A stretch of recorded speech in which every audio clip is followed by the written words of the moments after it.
Bonjour à toutes et à tous, Tim Burton tape du poing sur la table. Tim Burton n'est pas content puisque de la même manière que les fans, il a vu le caméo de Nicolas Cage dans The Flash. Il a vu évidemment le fait que Michael Keaton soit dans The Flash, donc deux de ses personnages de base, puisque Nicolas Cage de base devait interpréter son propre Superman dans un film donc réalisé par Tim Burton.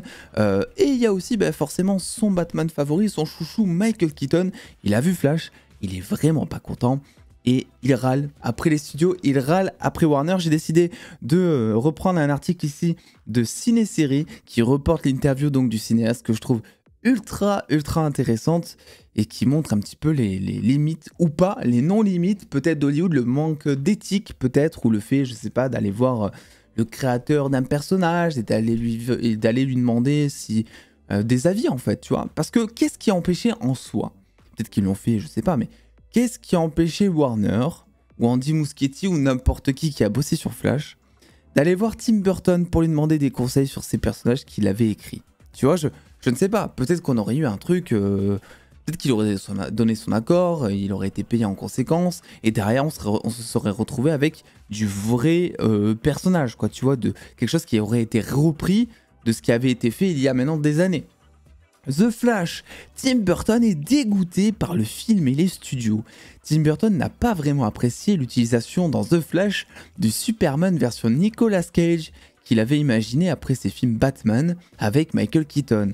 T'inquiète pas, même moi j'avais pas imaginé le film Tim, parce que seulement toi avais imaginé le film. Même moi j'ai été dégoûté du caméo, quoi, voilà. The Flash, même pas sauvé par Batman. En 89, le public découvrait pour la première fois Michael Keaton dans la peau de Bruce Wayne, grâce au Batman de Tim Burton. Un des premiers films du réalisateur et un des plus ancrés dans la culture populaire. D'ailleurs, 3 ans après, le cinéaste offrait une suite, peut-être, encore meilleure, avec Batman le défi, toujours porté par Michael Keaton. L'acteur a justement enfilé une nouvelle fois son costume plus de 30 ans après pour les besoins du film Flash. En effet, dedans, le héros Barry Allen tente de modifier le passé pour sauver sa mère, mais son action crée un multivers et il se retrouve alors bloqué dans un monde où Batman n'est pas incarné par Ben Affleck, mais par Michael Keaton. Avec The Flash, Warner Bros a évidemment voulu miser sur la fibre nostalgique pour attirer le public, mais le résultat n'était vraiment pas au niveau et les spectateurs ont logiquement boudé un film visuellement hideux, c'est le cas de le dire. À sa sortie en salle, le long métrage n'a engrangé qu'un peu plus de 268 millions de dollars de recettes au box-office mondial pour un film, je le rajoute, ciné-série, qui a coûté environ 300 millions de dollars sans marketing. Donc entre 350 et 400 millions pour un budget total, quoi, en gros. Donc énorme bide. Et c'est là où tu vois déjà les premières limites. Je te dis, bordel, qu'est-ce qu'il faut faire aujourd'hui pour faire un film de super-héros qui va cartonner, tu vois, parce que tu fais un film sur Flash, Flash qui est quand même un héros principal de la Justice League, héros populaire qui s'est aussi popularisé ces dernières années avec la série de la CW. Donc en vrai, beaucoup de personnes connaissent Flash, même ceux qui ne sont pas fans de super-héros, je pense, connaissent Flash, tu vois. Dans la tête des gens, c'est juste le mec qui court vite. Mais c'est pas Superman non plus, mais c'est pas Blue Beetle non plus, quoi, tu vois, normalement, Flash. Il te ramène Michael Keaton.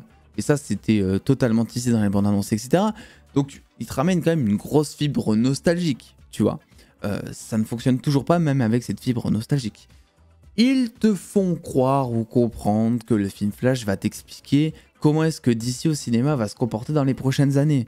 Parce qu'ils t'ont un peu vendu ça quand même, il faut pas se mentir, sous le fait que Flash, eh bien, ça va être un film qui va vraiment t'expliquer comment est-ce que l'univers va être reboot, quel sera le prochain lien. Pas du tout. Et en plus de ça, ils te mettent du Superman. Alors, ils te mettent du Supergirl dans la bande-annonce. Mais mine de rien, tu vois direct le parallèle, le S sur la poitrine, la cape, etc.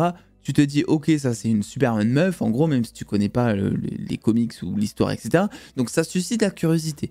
Même avec tout ça, ça n'a pas suffi à faire que le film fonctionne. Donc la question est totalement légitime. En 2023, qu'est-ce qu'il faut faire pour que le genre super-héroïque cartonne, en fait? Il y a des films qui cartonnent, Les Gardiens 3 a fait un bon chiffre, en vrai, ça n'a pas non plus tout défoncé, mais ça a fait un très bon chiffre. Mais qu'est-ce qu'il faut faire pour vraiment atteindre le milliard? Parce qu'en fait, ce qu'ils ont essayé de reproduire, et ça on le savait depuis le départ, c'est le milliard de No Way Home. Hein. On savait que Flash, ça allait être le No Way Home de DC, mais bon bref, je commence à m'égarer. Tim Burton énervé après le caméo de son Superman. Outre l'utilisation de Michael Keaton, il y a également dans The Flash un caméo de Nicolas Cage en Superman qui provient là aussi d'une idée de Tim Burton qu'il n'a jamais pu concrétiser. Le réalisateur a justement été interrogé par BFI sur ce fameux caméo de Superman et le moins que l'on puisse dire, c'est que Tim Burton l'a un peu en travers de la gorge.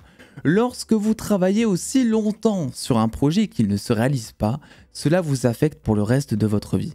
Parce qu'on se passionne pour certaines choses et chaque chose est un voyage inconnu et n'était pas encore allé au bout. Et c'est une de ces expériences qui ne vous quitte jamais. Donc voilà, pour l'instant le cinéaste se dit profondément marqué juste par l'annulation de son film, de son projet, parce que il était quand même allé loin. Je vous invite à aller voir le documentaire du Superman de Nicolas Cage qui est dispo sur YouTube, où vraiment vous allez voir plein de concept art, Nicolas Cage qui essaie les costumes et tout.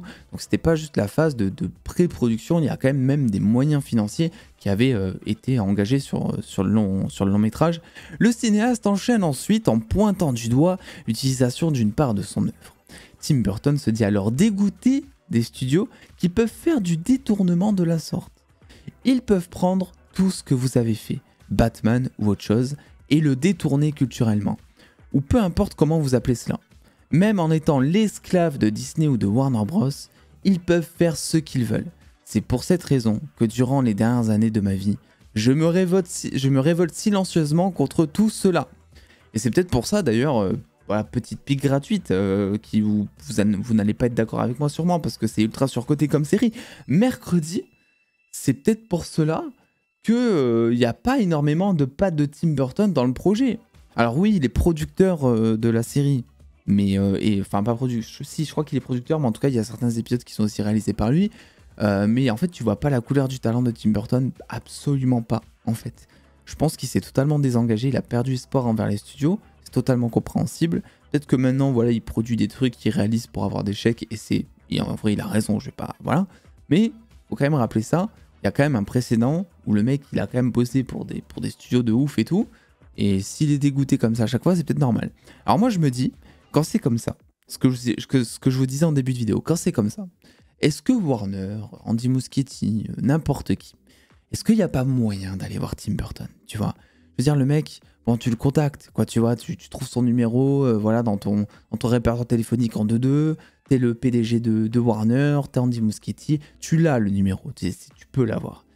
Tu peux passer par Tim Burton, non pas pour lui demander son avis si oui ou non est-ce que je peux utiliser son personnage, parce que de toute façon il n'a pas le droit, tu vois.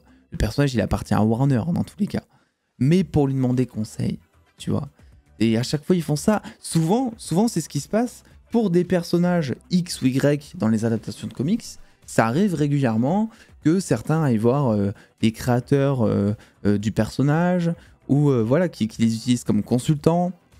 Pourquoi ne pas faire ça avec Tim Burton en fait? Surtout que là, tu es sur un film qui va à fond finalement reprendre l'ambiance, enfin qui va essayer de reprendre l'ambiance du Batman de Keaton. Et qui plus est, après s'ils ne sont pas allés le voir, c'est peut-être aussi parce qu'ils avaient honte. Parce que moi je me dis, imaginez, tu montres Nicolas Cage, le caméo de Flash là qu'on a tous vu qui était ignoble, où j'ai perdu mes yeux. Tu montres ce caméo à Tim Burton. Évidemment il va te cracher à la gueule. C'est sûr et certain. Tu vois, un mec aussi artistique et aussi perfectionniste, si je puis dire dans un sens, que lui, voir le caméo de Nicolas Cage, c'est sûr et certain qu'il allait lui dire, mais frérot, bon, ok, c'était cool, le storyboard est cool, ok, la pré-prod est cool, et le film final, comment est-ce qu'il va rendre? Ah bah c'est le film final, Tim. Ah, d'accord, ben non, faites pas ça s'il vous plaît. Donc il aurait quand même fait, au final. Mais ça aurait pu permettre, eh bien, d'éviter ce genre d'erreur, tu vois. Parce qu'en vrai, mettre Nicolas Cage en 3D, mettre Christopher Reeve, soi-disant, ce film, c'est un hommage à DC.